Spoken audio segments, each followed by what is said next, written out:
Hello guys, this is Rehan from Amazing Art. Okay, here today we are going to be making chicken curry. So let's get started. So I'll just give you a brief introduction of ingredients what we have here today. Okay. So here we have spices. We call it as bay leaf, and we have cinnamon, cardamom, and cloves. Couple of them. Then we have ginger garlic paste, almost like 100 grams together, and we have a couple of green chilies sliced, so we'll be using them, and we have like 2 lemons, almost like 4 to 5 tablespoons, and we have like curd or you call yogurt, so it's like almost like 100 ml or 150 ml. Then we have like salt, which we'll be adding according to the taste, and normally we add like 2 tablespoons. And we have chili powder. It's we'll be putting like approximately 2 tablespoons, and also we have turmeric powder. It will be added almost like half tablespoon. And then we have like coriander seeds powder. It's called dhania powder. So we'll be adding that like 4 tablespoons. And we have coriander leaves, properly nicely chopped. And we have diced onions as well. I would say onions, we need to put like 4 to 5 onions. Then we have coconut here, approximately I would say like 300 ml. Then we have like tomato puree, like 8 to 10 tomatoes. So medium sized tomatoes, okay.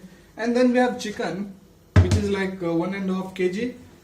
So it's like fresh chicken, and we'll be using the oil. So guys, let's get started here. So I'll be adding like 2 tablespoons of oil.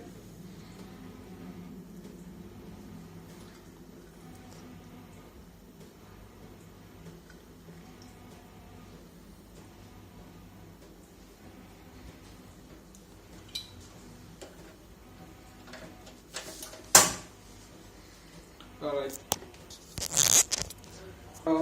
Now we'll be adding the spices, all 4 spices: cinnamon, cardamom, and the cloves.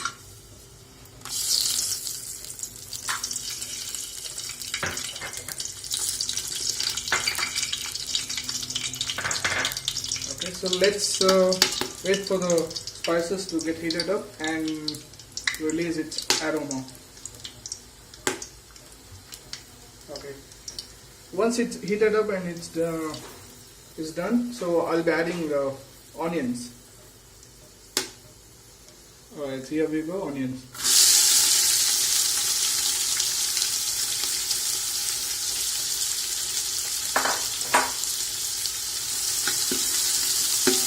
So let's wait for the onions to cook.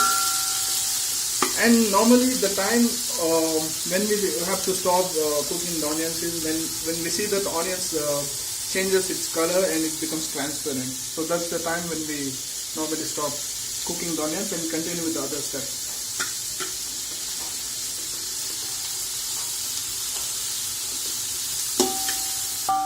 Okay.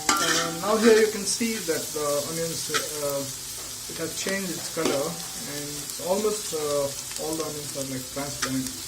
So this is the right time to add the ginger garlic paste. I'll be adding it,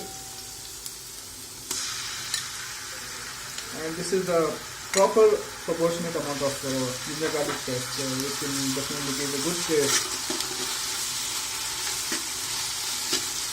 Normally these spices are the same spices which we add in the biryani, but the biryani requires little bit more spices, like shalzira, and sometimes people from different regions they add jamfal, stuff like that. So let's saute this ginger garlic paste. Okay, now you can see that the ginger garlic paste is almost dried and it's getting dry. So it's like it's cooked well. So now I'll be adding the chicken into it,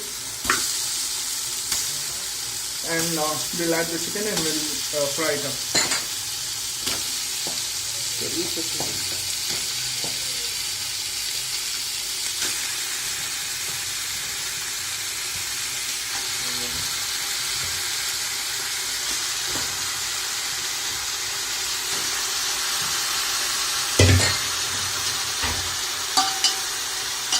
So I'm just using this cylinder to fry it up.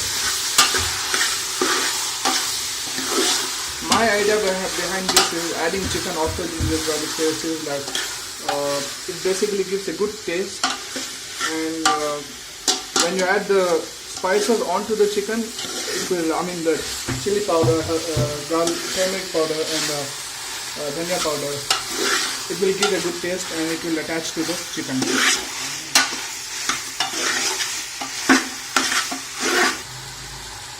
Okay, now we'll be adding salt. I'll be adding 2 tablespoons, and after that, if we need it, we can go ahead and add a little bit more. So, 2 tablespoons of chili powder, half tablespoon of haldi,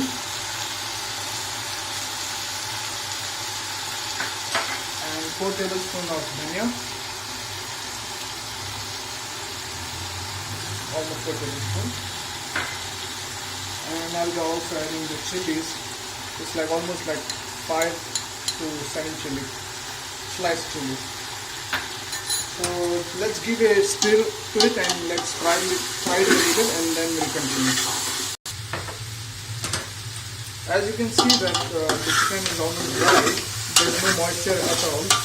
So I'll go ahead and add curds to it.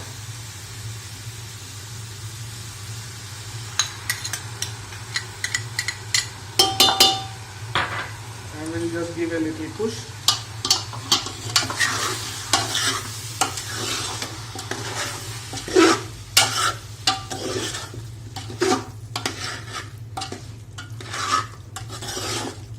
And meanwhile, in between, you can also have a small test, like check.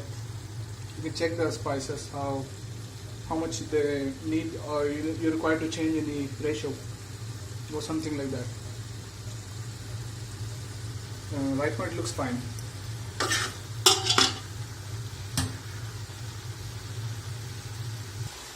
Okay, I'm going to add the lemon into it right now.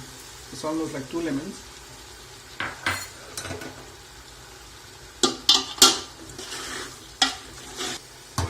Okay, now we have to add the coconut paste. Basically, it's like either you can filter it or you can put directly. And we'll just give a little push. Then after that we'll be adding tomatoes into it.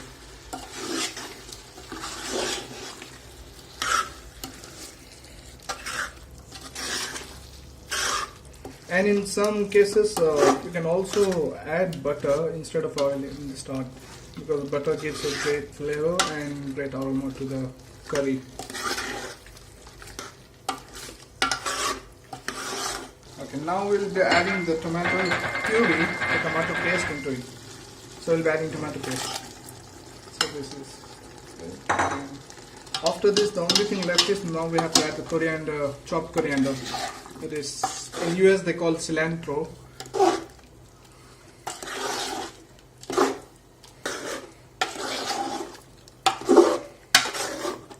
So we have a nice, good texture and good color, which is more relevant to the curry. Okay, now we'll be adding the coriander, that is cilantro, and we'll mix it up and we'll sim the flame, and after that we'll wait for like 10 minutes and expect it to cook well. After that we can just see if it's cooked or not. Okay, now we'll add some water. Right now you can see the consistency is a little thick, so it depends on how your requirement is. So normally if you want to eat with naan, then the consistency is fine. But if you want to eat with like rice, that is more of traditional South Indian, then you can add little bit of more water into it. So I'll be adding more water. Okay. As you can see that the gravy has come to boil, I'll be adding a glass of water to reduce the consistency, and then I'll just lower the flame and cover this vessel with a lid, and then we'll wait for 15 minutes. Then we'll have a check and see if the curry is cooked well or not. And depending on the spices, we'll increase the ratio of the spices. At the end also we can do that. Okay, so looks like the gravy is well cooked now. So let me have a taste of it. So I'll just try it. Yum, it's really good. So that's good. It's ready to eat. But last thing what I'll be doing is I'll be just garnish this gravy before you can serve it to your guests or your friends and family. So guys, this is it. You have witnessed a gravy, chicken curry done here. And this is Syed. Thanks for watching our channel Amazing Art, and we will be having more of our videos. So please subscribe and like our share and like our channel. Thank you.